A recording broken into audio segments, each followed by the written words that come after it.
Abra a sua Bíblia, por favor. Livro de Marcos. Livro de Marcos, capítulo 11. Acharam aí o texto? O que eu peço a você, eu estou aqui há 9 anos e meio. Você nunca viu eu falar aqui e nunca vai ver. Fazer aqui oferta de sacrifício, deixa o que você tem. Você nunca viu fazer isso. E nunca vai ver. Em nome de Jesus. Mas o que eu peço a você é que você continue com a sua fidelidade que você tem tido nos seus dias, nas suas ofertas. É com essa sua fidelidade aí que nós vamos fazer esse trabalho aí, em nome de Jesus. É você continuando do jeito que você já está fazendo. E aquilo que o Espírito Santo te colocar mais no coração, eu não tenho dúvida que você não vai ter nenhum prejuízo, só vai ter lucros e bênção na sua vida, né? Esse texto, lembraram aí do texto? Essa história? É a história de Jesus chegando, ele está caminhando, ele saiu numa viagem lá do norte do país, lá da região da Galileia, lá em Cafarnaum, bem no norte. E ele veio atravessando a pé as cidades, sol, frio, na casa dos irmãos, jantando, almoçando, dormindo, e até chegar em Jerusalém, porque ele estava caminhando para a sua morte. Morte essa que ia trazer para mim e para você salvação. E aqui, Jesus, umas cidadezinhas, 2 vilarejos bem pertinho de Jerusalém, ali na região do Monte das Oliveiras. Quem já foi lá em Jerusalém, quando a gente chega em Jerusalém, o primeiro lugar que eles levam a gente é para o Monte das Oliveiras. Dali a gente enxerga toda Jerusalém, aquela abóbada ali dourada, que é uma mesquita, né? Sempre a foto mais famosa de Jerusalém é aquele quadro ali tirado do Monte das Oliveiras. É daquela região ali que Jesus, nesse vilarejo de Betfagé e Betânia, ele vai dizer essas palavras aqui, ó. Vamos lá. Quando se aproximavam de Jerusalém, de Betfagé e Betânia, junto ao Monte das Oliveiras, Jesus enviou 2 de seus discípulos e disse: vão até a aldeia que está diante de vocês, e logo ao entrar encontrará preso um jumentinho, e o qual ainda ninguém montou. Desprenda o jumentinho e traga aqui. Se alguém perguntar por que estão fazendo isso, responde: o Senhor precisa dele e logo o mandará de volta. Vamos parar aqui. Mantenha a sua Bíblia aberta que nós vamos até o verso 14, viu? Então, Jesus pede a eles para irem ali naquele vilarejo ali, bem pertinho de Jerusalém, buscar o jumentinho, e eles trazem esse jumentinho para Jesus. E o que Jesus vai fazer com esse jumentinho? Jesus vai usá-lo para adentrar a cidade de Jerusalém. Todo mundo está esperando o Rei dos Reis chegar. Como é que um rei chega em uma cidade? Não é com a cavalaria, não é com um exército em primeiro lugar chegando na frente, com trombetas, sinais, né, da sua chegada. E aí depois ele vem todo debaixo de uma preparação, de um equipamento, porque o rei está chegando. E Jesus não faz nada disso. Ele é o verdadeiro Rei dos Reis. Ele é o verdadeiro Senhor dos Senhores. E Jesus chega ao contrário, chega numa jumentinha. E de uma forma muito simples. Em todas as regiões da terra, jumentinho é um animal dos mais simples. Por isso que eu digo, a Bíblia, ela tem uma mensagem universal. Ela tem uma mensagem que atravessa tribos, povos e nações e gerações. Então, em toda época que ela é pregada, o efeito dela é tremendo. Então, por exemplo, esses dias aqui eu estava ministrando, não sei se foi domingo passado ou há poucos dias aí, tem histórias que você conta, Jairo, que ela é local. Então você vai entender. Se a gente contar uma história aqui, se ela é local, você, quem é da região, vai entender. Uma piada ou uma brincadeira. É aquilo que eu até citei aqui. Às vezes no Oscar ou apresentação de programas americanos, você vê os caras fazendo uma gracinha, todo mundo rindo e você ali falando, gente, mas papagaiada é essa? Não tem nada de graça. É por quê? Porque aquela piada, aquela história, ela foi regional, ela não é universal. Ela é de entendimento local. Então quem é do local entendeu. Quem não é, a Bíblia não, ela tem uma mensagem que atravessa. Pode ser pobre, pode ser rico, pode ser nos Estados Unidos, na África. A mensagem que ela ministra, a mensagem que aqui está escrito, ela vai para todos os entendimentos. Então, por exemplo, jumentinho, em qualquer lugar do mundo, ele nunca vai ser um animal de milionário. Ele nunca vai ser um animal de rei. Eu já vi pregador da prosperidade pregando que jumentinho era como se fosse o carro mais chique da época. Pelo amor de Jesus Cristo, é muita papagaiada para levar dinheiro dos outros, né? Então, jumentinho em qualquer lugar do planeta é um animal para pessoas simples. É um animal barato. É um animal de carga. Não é um animal de ostentação. É um animal simples. E Jesus pede aquele jumentinho, por favor, liguem aqui à minha direita. Jesus pede os discípulos para trazer aquele jumentinho. E com isso eles trazem até ele, ele monta nesse jumentinho e segue para Jerusalém. E ele adentra Jerusalém em cima de um jumentinho.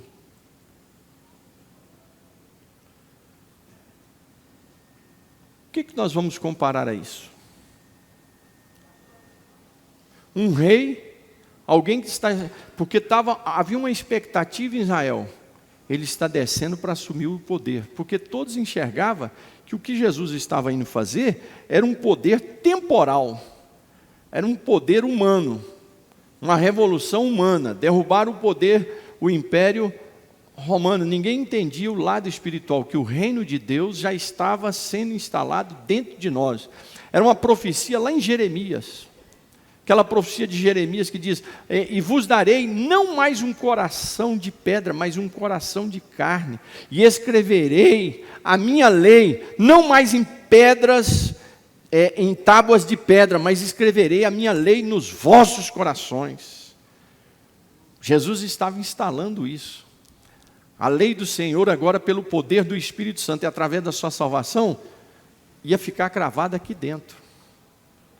Não é os 10 mandamentos lá fora, mas é aqui dentro, né? Nós íamos experimentar a salvação de Cristo, a morada do Espírito Santo dentro de nós. Então Jesus adentra essa cidade. E a primeira lição que nós temos aqui, irmãos, é um exemplo de humildade. Ah, isso é muito simples, pastor. Não. Nós estamos vivendo uma época de ostentação. Há um espírito de ostentação. Tanto é que essa palavra é uma palavra nova. Essa palavra eu vim conhecer, eu não sei há quantos anos essa palavra está no dicionário, mas ela saltou para a boca das pessoas tem poucos anos. A palavra ostentação, ela no meio popular, ela é nova. O que é a ostentação? É a pessoa querer aparecer, mostrar o que tem. Ninguém está pedindo para ver, mas ele quer mostrar o que tem, ela quer mostrar o que tem, quer aparecer. É um problema espiritual, sem dúvida nenhuma, é um problema psicológico, há uma série de problemas que envolve isso aí. E o mundo que nós estamos vivendo é um mundo de ostentação. É gente querendo ostentar de todo jeito, né? Pastores querendo aparecer em ostentação em Face, em Instagram, em YouTube, cantoras, cantores, pregadoras, crentes, ímpio, é gente querendo aparecer de todo jeito. Até bandido quer ostentar, porque antes os caras eram discretos, falavam, não, ninguém pode me descobrir que eu sou bandido. Agora não, os caras querem ostentar. E postam com armas, e dá tiro, com joias. Então nós vivemos um mundo da ostentação. de querer aparecer. Você começa a refletir comigo o significado poderoso que esse texto tem agora? Talvez esse texto nunca teve um significado tão grande como na geração em que nós estamos vivendo. Jesus dando um exemplo. Se tinha alguém que poderia ostentar, jogar dinheiro para cima assim, ó, né? Era esse. Ele fez isso? Não. Esses dias a gente vê demais, né? É foto de jogadores ostentando, é de celebridades ostentando, lutadores ostentando, é nos seus aviãozinhos jogando dinheiro e mostrando dinheiro. Irmãos, olha o que Jesus nos chama a atenção aqui, para a humildade. Eu acho que eu e você, como cristãos, servos de Deus, nós temos que andar na contramão da cultura desse mundo. Se o mundo quer andar pelado, nós vamos andar vestido. Se o mundo quer o certo hoje, passou a ser errado.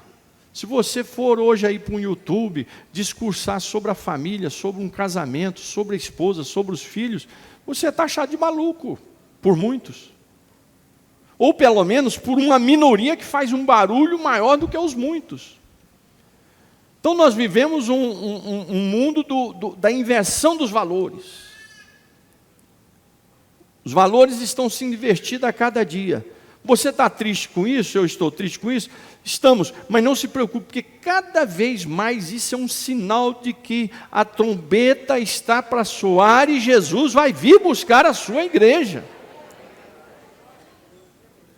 Se eu morrer antes, na minha velhice, eu tenho orado a Deus, eu quero morrer bem velhinho, dando estudo bíblico. Se for aqui, glória a Deus. Mas dando estudo bíblico, escrevendo livros. E se ele não vier, eu vou encontrar com ele. Olha que beleza. Mas se ele vier antes também, melhor ainda. Então nós aguardamos um futuro com ele. Ou nós indo encontrá-lo, ou ele vindo nos buscar através do arrebatamento. Então, a gente fica angustiado com o que vê no mundo, mas nós temos uma esperança. A Bíblia diz, aguardando a bendita esperança. O que é essa bendita esperança? É a vinda dele. Então, jovens, irmãos e irmãs, aqui fica uma grande lição para nós refletirmos. O povo do mundo, deixa eles lá querer aparecer. É um problema espiritual. A ostentação é um problema espiritual seríssimo. É um problema também psicológico. É um problema de pessoas mal resolvidas. Mal resolvidas em alguma área da vida. São pessoas mal resolvidas em alguma área da vida, foi mal resolvida. Familiar, conjugal, sexual, de infância, em algum lugar da vida deles foi mal resolvida. Então a ostentação é uma forma de mostrar que ele é acima de tudo e de todas, que ele é super importante, que ela é super importante, que ela é fora de série. Nós estamos aqui tendo um exemplo rico de Jesus. Ele poderia entrar com os anjos, o arcanjo Miguel na frente, anunciando, um exército vindo na frente. Jesus entra discreto, disfarçado, sentado num jumento. E um jumentinho, mais baratinho ainda do que o jumento mais velho. Para quem já foi no Nordeste, conhece o que é um jumentinho. Então Jesus dá um exemplo de humildade, ao contrário da ostentação. Você consegue refletir o poder espiritual que essa palavra tem nos dias de hoje para mim e para você? Você consegue refletir sobre isso? As pessoas como gostam de ostentar, vai comer uma comida, foto e posta para todo mundo. Ele não reflete que quantos estão passando fome. Vai viajar, posta para todo mundo o hotel que está, onde é que está. Para que isso? Quem quer saber? Se eu viajar, você quer saber onde eu estou? Só se for fazer fofoca, falar mal de mim. Oh, esse desgraçado desse pastor. Eu dei o meu dízimo para ele, ele está viajando o mundo aí. Ou se for para isso. Ou mesmo que elogia, oh, que beleza, meu pastor, porque tem os irmãos que gostam, né? Elogia, oh, que beleza, meu pastor está viajando. Tá. Bom, mas para que isso? Para que isso? Qual é o motivo? Qual é o sentido disso? Não tem sentido nenhum. A não ser que você postar uma mensagem, é uma aula, é uma instrução. Aí tudo bem, aí é outra coisa. Né? Você está dando uma aula, você vai lá em Genebra. Então, hoje vamos dar uma aula aqui, a história de Calvino, está aqui a igreja onde Calvino, vamos lá em Londres, aonde John Wesley pregou. Aí é uma aula, aí é outra coisa. Vai em Jerusalém, então você vai tirar um período para dar aulas ali sobre Jerusalém, em loco, publicar aquilo, né? Mas eu estou falando de gente que quer aparecer. Então isso aqui é uma grande lição, jovens, irmãos e irmãs, para os dias atuais. Para nós fazermos uma reflexão, que o Senhor Jesus, em tudo Ele está nos convocando para andarmos na contracultura do mundo. O mundo implanta uma cultura, a igreja, a Bíblia, a palavra de Deus, o cristianismo tem outra cultura, a nossa cultura é outra. Se você não entender isso, é impossível você ser crente. É impossível. Nós temos a contracultura cristã. Inclusive, eu recomendo a você ler o livro de John Stott. O nome do livro, que ele trabalha as bem-aventuranças, é exatamente isso. Contracultura cristã. Por que ele usa esse termo? Porque lá na década de 60 teve o movimento da contracultura, que era o movimento hippie, era o movimento das drogas. Aí ele escreve um livro, Contracultura, porém cristã. Não vos conformeis com esse mundo. Nós não somos moldados pela forma desse mundo. O mundo vem e diz, você vai viver de ostentação. Você vai ser um pastor que vai ostentar. O mundo diz isso. Aí a palavra de Deus diz, é pela humildade, é o caminho da humildade. Isso aqui não quer dizer que Deus não queira te dar. O Senhor pode te dar tudo desse mundo, pode fazer você um rico, milionário, mas o Senhor te convida para sempre ter um coração humilde. E a Bíblia diz que aquele que se exalta será o quê? Humilhado, abatido. Mas aquele que se humilha será... E o maior exemplo está em Jesus. A Bíblia diz que ele se humilhou até a morte de cruz. Cruz era morte para bandido. Cruz era morte de bandido. Nós ainda vamos chegar lá. Mas deixa eu dar esse tempo passando. Cruz era morte de bandido. Quando Paulo diz assim, nós não entendemos isso hoje dentro da nossa cultura, mas Paulo diz assim, eu não me envergonho de pregar o evangelho da cruz. Porque a cruz é o poder da salvação. Por que Paulo está nessa discussão? Porque naquela época, como é que ele apresenta um mestre, um salvador para os romanos, que era um povo ostentador, e para os gregos, que era mais ainda, Cristo, um homem que morre na cruz, entre dois bandidos, ser um mestre, ser um ensinador, ser um salvador. Ora, os mestres, para os gregos e para os romanos, eram homens pensadores, filósofos, que viviam na elite intelectual. E Cristo diz, e Paulo vem e diz, eu não me envergonho do evangelho de Cristo, da cruz de Cristo, porque é o poder da salvação.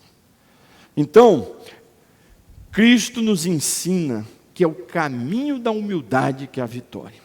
Seja o que Deus te der, adolescentes, jovens, irmãos e irmãs, mantenha o seu coração na humildade em Cristo Jesus. Essa é a primeira lição desse texto.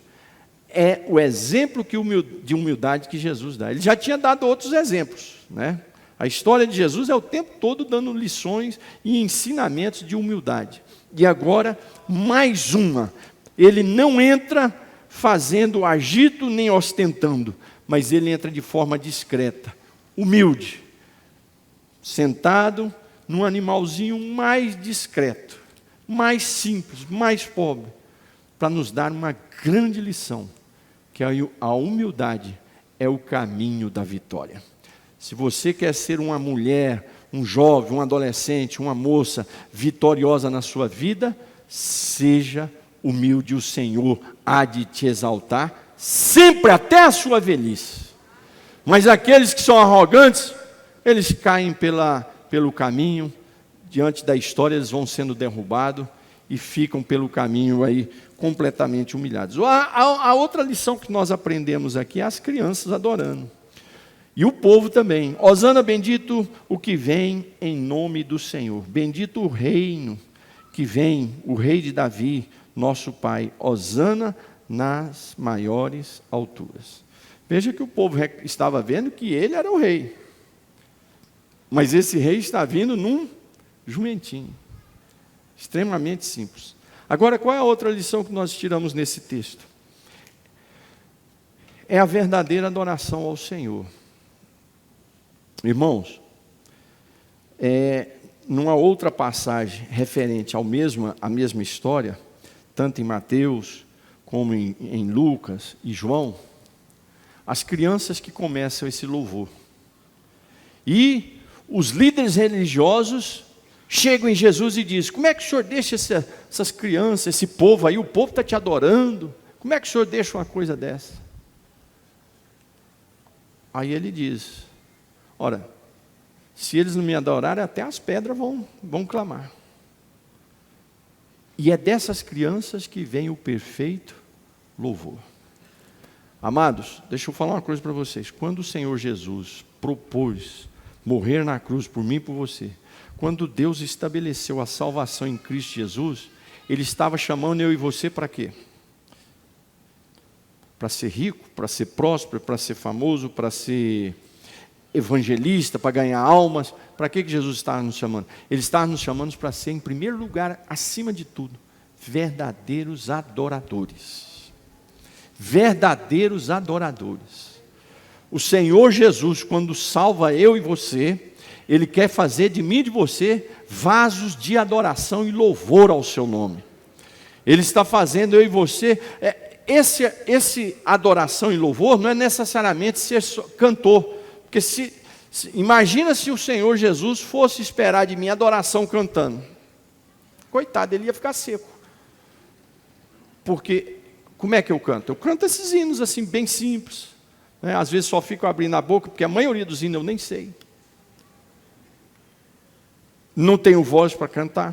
Então, como eu não tenho uma voz para cantar, eu não me dedico tanto. A adoração e louvor, ela é na música, mas ela é com a vida. Ela é com a palavra. Quando você para orar, você está adorando. Quando você fala do amor de Jesus para alguém, você está adorando. Quando você dá um testemunho bonito lá na sua faculdade, no seu trabalho, aonde você vive, você está adorando o Senhor. O Senhor nos convida para a adoração com a nossa vida. Pastor, e eu sou muito falho, eu também sou. Então nós dois estamos iguais, porque eu também sou cheio de falha. Então o que a gente faz? Vai pedindo perdão ao Senhor, vai pedindo graça ao Espírito Santo, vai pedindo direção a Ele, vai pedindo orientação a Ele, e Ele vai fazer de você um vaso de adoração e louvor. O Senhor nos chamou para sermos verdadeiros adoradores. Quando eu estou pregando, eu tenho que estar com um sentimento aqui, com uma motivação de adorar o Senhor. Tem várias motivações. Pode ser para aparecer, pode ser para dar show de conhecimento, pode ser para aparecer que a minha voz para cantar é melhor do que a de todo mundo. Qual é a motivação? Quando nós nos reunimos aqui, é uma noite religiosa ou você saiu de casa com um propósito? Eu preciso adorar o meu Senhor, porque Ele está me fazendo atravessar esse vale de Jaboque, esse vale de ossos secos, e o Senhor tem me dado graça, e eu estou aqui com a minha família, eu estou vivo, o Senhor tem me sustentado, vem as lutas daqui, vem dali, mas eu estou aqui para cantar hosanas àquele que é bendito, o Rei dos Reis, o Senhor dos Senhores. Lembre-se disso, antes de qualquer outra coisa. Deus pode ter outros planos na sua vida. Fazer de você um empresário, fazer de você um juiz, fazer de você um político sério, né? Fazer de você um advogado, seja o que for. Mas antes de tudo, fazer de você um pastor, um cantor.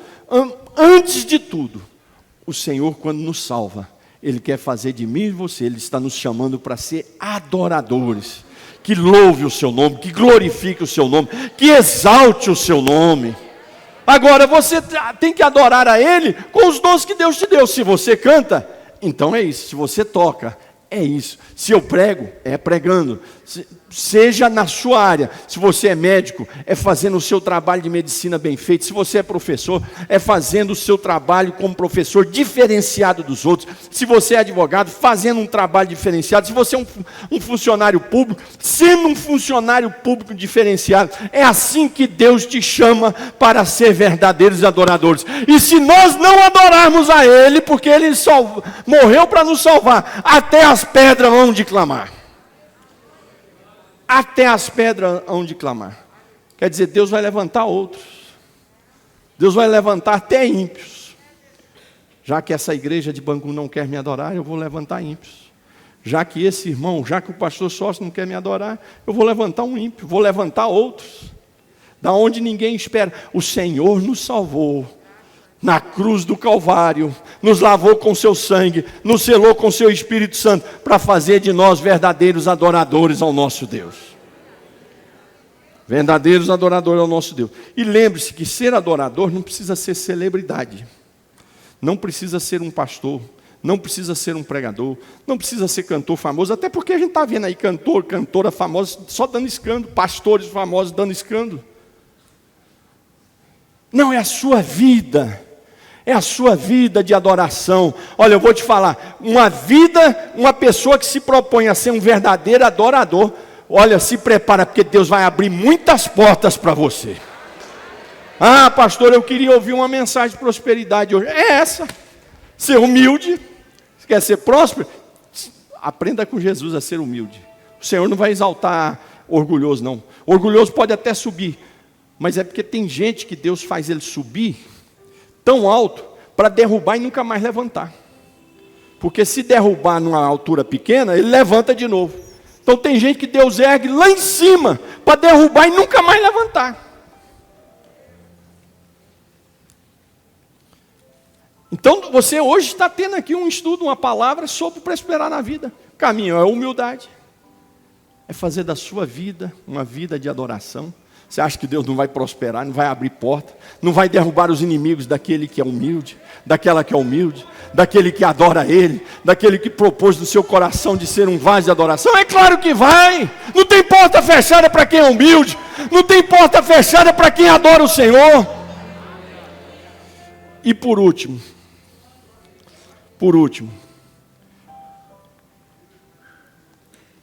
Jesus vai lá em Jerusalém, dá uma volta para os vilarejos, e no dia seguinte de manhã, entramos aí no verso de número 12 ao 14, no dia seguinte, quando saíram, verso 12, saíram de Betânia, Jesus teve fome.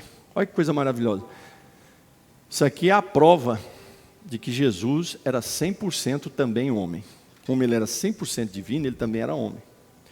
Isso parece uma besteira a gente falar isso. Mas, irmãos, durante esses 2000 anos na história, tentam se provar que Jesus não era homem, era um espírito, ou que Jesus nunca foi Deus, só foi homem. Então, a teologia liberal, quando eu falo teologia liberal, não é de uso e costume não, viu? É uma teologia que nega a palavra de Deus, que coloca todos os fatos aqui como mito, os milagres aqui, tudo é mito. Então, colocam Jesus, a teologia liberal, que na Europa tem muitas igrejas que os pastores adotam a teologia liberal, ela mostra que Jesus não é Deus, era um homem com a inspiração acima de todos os outros, porque ele se propôs a servir a Deus diferente. Então, é como se fosse assim, uma pessoa melhor do que os outros. O gnosticismo, que é uma filosofia, uma mistura de filosofia grega com cristianismo, uma confusão, eles já dizem que não, que Cristo nunca foi carne, sempre foi espírito. Quando diz, e Jesus teve fome, está mostrando a humanidade de Jesus. Isso aqui não foi registrado por acaso, não. Isso aqui é teologia, é ensino, mostrando que Jesus era homem também, que ele estava sofrendo as mesmas aflições do que eu e você sofremos. Por isso ele entende, quando você vai aos pés da cruz, lá na sua casa, dobra o seu joelho ou chega mais cedo na igreja para chorar aos pés de Jesus. Quando você chora ali, ele entende, porque ele também foi de carne e osso. É maravilhoso falar com o Senhor. Hoje eu cheguei aqui de manhã vazio, angustiado, assim, um vazio. Os troços que dá na gente. Cheguei aqui, ajoelhei da consagração, tinha nada para orar. Fiquei calado ali. Uma irmã abençoada que Deus tem colocado aqui, todo domingo de manhã para ficar solando igual esse jovem está fazendo. Irmã, ela começou a tocar uns hinos, ela faz isso todo domingo, né, Mário? Olha, aqueles hinos foram tocando no meu coração, de repente fazia tempo que eu não falava assim, tanta língua estranha, durante um tempo assim, em adoração. Olha que coisa maravilhosa. Aquela pessoa estava ali como um vaso de adoração, dando fruto, produzindo fruto. O Senhor deu, está produzindo. Então Jesus chega aqui e tem fome e vai lá na figueira. Chega na figueira, não tem nada. Tem nada para comer, só tinha folhas. Jesus aproxima-se da figueira e para ver se tinha alguma coisa, não tinha. Aproximando-se dela, nada achou, a não ser folhas, porque não era tempo de figo. Então Jesus disse à figueira: nunca mais alguém coma dos seus frutos. E os discípulos de Jesus ouviram isso. No outro dia, essa a árvore estava seca. A grande lição desse texto, em primeiro lugar, é que Jesus estava falando do próprio povo de Israel.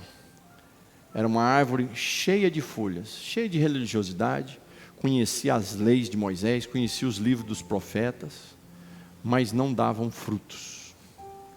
Era uma árvore verde, sem frutos. Era uma árvore cheia de folhas, mas sem frutos. E a segunda lição é para nós que somos servos de Deus. O Senhor Jesus nos estabeleceu como árvores no seu jardim. E Ele procura frutos em mim e em você. O Senhor procura frutos em mim e em você. Eu disse a você: como é que eu dou frutos, pastor? Com aquilo que o Senhor tem te dado. É sendo exemplo daquilo, no talento que o Senhor te deu, na área que o Senhor te colocou. Vamos aqui a irmã que é engenheira, tem o marido que trabalha na área de tecnologia. Então, Deus te deu esse local para você produzir frutos. Chamou você para cantar, chamou você para ser um professor, um advogado, um empresário, um comerciante. É ali que o Senhor quer ver frutos. Chamou para ser pastor. Está aqui para quê? Para aparecer, fazer graça? O que é que você está aqui? Ele vai procurando frutos. Nós somos árvores erguidas pelo Senhor. E Ele nos procura para sabermos se nós estamos dando frutos. A Bíblia fala do fruto do Espírito. Mas tem outros frutos também, que são os talentos, são os dons. O Senhor te chama para você dar frutos.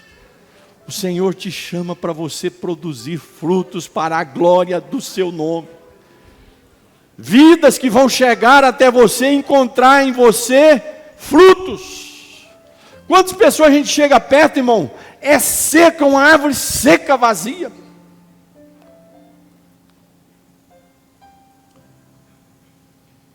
O Senhor nos chama para sermos uma árvore frutífera, em que pessoas famintas venham se alimentar, em que pessoas entristecidas venham se fortalecer, em que pessoas angustiadas venham buscar resposta, em que pessoas que estão precisando de oração venham buscar em você uma oração. Né? Então, vem aqui orar, não tem uma palavra de oração, não sabe nem como é que ora, começa a enrolar. O Senhor procura em nós frutos, frutos em que eu vou ser glorificado, frutos em que você vai ser glorificado? Não, o Senhor procura em nós frutos para que o nome dEle seja glorificado. para que o nome dele seja glorificado em nossa vida. E é claro que se o nome do Senhor é glorificado na minha vida, na sua vida, nós vamos ser beneficiados. Se o nome do Senhor, se eu e você passamos a ser um canal de glória para o nome do Senhor Jesus, se eu e você passamos a ser um canal de bênção para quem está do nosso lado, o nome do Senhor vai ser glorificado, mas você vai ser beneficiado, porque Deus vai estar te usando e a bênção também passa na minha e na sua vida. Amados, quantas igrejas hoje são árvores cheias de folhas? Eu não acabei de dizer para vocês que igrejas que adotam a teologia liberal. Muito conhecimento, mas é um conhecimento morto, vazio. Não tem uma praticidade que leva à comunhão com Deus, que leva à comunhão com o próximo, que leva a uma experiência poderosa com Deus. Que a palavra de Deus não tem um significado a não ser um bom livro da literatura. Tem igrejas assim, se você acredita? Tem igrejas assim. Falei para vocês, não sei se foi aqui que eu falei para vocês. Eu estava em Nova York, aí eu desci, falei, vou num culto ali. E fui. Igreja histórica, tal, fui lá conhecer.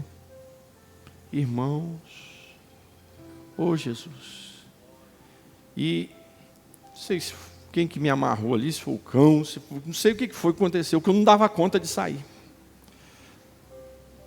Bom, um verdadeiro momento assombroso, vazio, morto, sem vida. Quando acabou assim, eu saí correndo. Se eu sair na porta, oh, glória, estou livre. O que é isso, meu Deus? Árvore sem fruto. Você chega para comer uma fruta, não tem nada. Amados, o Senhor Jesus procura na minha e na sua vida frutos. Eu tenho certeza quantas vezes pessoas já chegaram para mim procurando um fruto e eu não tinha para oferecer. Eu não tinha uma fruta, um alimento para oferecer. Hoje eu faço as reflexões disso. E eu me preocupo muito com isso. Senhor, sempre é uma das minhas orações, Senhor, faça de mim uma árvore que dê fruto. Faça uma reflexão se você tem sido uma árvore frutífera. E o Senhor nos chama para darmos fruto para a sua glória. Isso aqui não é para você ser uma pessoa esquisita, diferente de todo mundo. Não, não é isso não. Esse dar fruto é uma vida de comunhão normal com Deus. É você produzir de forma séria onde você está. Você que está aqui na casa de Deus, faça as coisas com humildade, faça para glorificar a Deus. Pastor, como é que eu dou fruto? É fazendo as coisas com humildade. Está tudo no texto, é uma coisa está ligada à outra. Pastor, como é que eu dou fruto? Fazendo tudo com humildade. Seja aqui, seja lá fora, seja na sua casa, onde estiver. Fazendo com humildade. Pastor, como é que eu dou fruto? Fazendo tudo para a glória dele. Hosana, hosana ao Senhor, hosana a Ele. Tudo na sua vida seja para a glória do Senhor. Pense em primeiro lugar, que Ele cresça e eu diminua. Que Ele cresça e eu diminua. Não tenha dúvida que você vai ser uma árvore frutífera, em que o Senhor Jesus vai encontrar em mim e na sua vida. Olha, interessante que nessa árvore, Ele não manda só outras pessoas para virem buscar a bênção, não. Ele mesmo veio buscar alimento. O próprio Jesus veio buscar o alimento. Deixa eu ver o que tem aqui. Deixa eu saber o que tem aqui. Que o Senhor Jesus encontre frutos na minha e na sua vida. Que a minha e a sua vida, que a minha e a sua casa, que a igreja de Bangu seja uma árvore frutífera, carregada de frutos. Oh, glória a Deus! Eu me lembro, quando logo nos primeiros meses que eu assumi aqui, meu pai esteve aqui. Meu pai tem um dom de visão. E eu me lembro num culto aqui, terminou o culto, ele até deu testemunho aqui numa Santa Ceia. Ele diz: olha, Deus me mostrou aqui muitas azeitonas sendo derramadas aqui. Azeitona é uma planta bíblica. O azeite é um dos símbolos do Espírito Santo.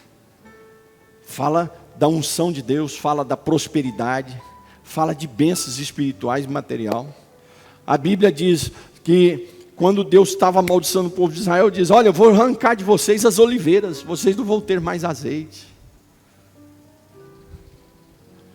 Quer dizer que o azeite, a azeitona é o símbolo da unção, da bênção, da prosperidade. Quer dizer, Deus derramando bênçãos aqui sobre nós.